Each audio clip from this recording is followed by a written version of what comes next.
আল্লাহ তাআলা বলেন, বান্দা খাঁটি মুসলমান না হইয়া তুমি মরণ বরণ করিও না। মুসলমান হইতে হলে বান্দা তোমার হৃদয়টাকে, কলবটাকে গুনাহমুক্ত করতে হবে। আর গুনাহমুক্ত করার জন্য আল্লাহর কাছে তোমার ভয় বা তাকওয়া অন্তরে জমা করতে হবে। এই জন্য আল্লাহ বলেন, আমাকে ভয় করার মতো হক আদায় করে ভয় করো এবং তুমি খাঁটি মুসলমান হইয়া মরণ বরণ করো। এই ভয় বা তাকওয়া অন্তরে জমা করো।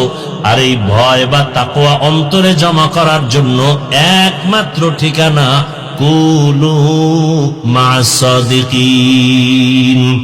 আল্লাহর প্রিয় বান্দা মুত্তাকি যারা, এদের নেক নজর লাগাও, এদের নেক নজর নিয়া নিজের অন্তরকে পরিশুদ্ধ করো, গুনাহমুক্ত জীবন নিয়ে চলো।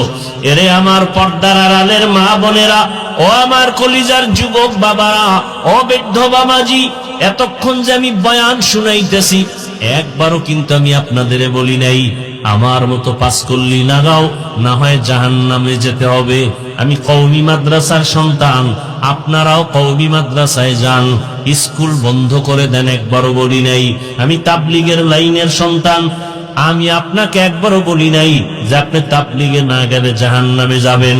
আমি পীরের মুরিদ, আপনাদের একবারও বলি নাই পীরের কাছে যেতেই হবে, না হয় জাহান্নাম ছাড়া উপায় নাই। বরং আমি আপনাদের বলবো, আপনি স্কুলে পড়েন, কলেজে পড়েন, চাকরি করেন, ব্যবসা করেন, বাধা নাই। আমার পরামর্শ হলো, ওখানে থাকিয়া জান্নাতের পথটাকে সুন্দরভাবে নিজে তৈরি করেন।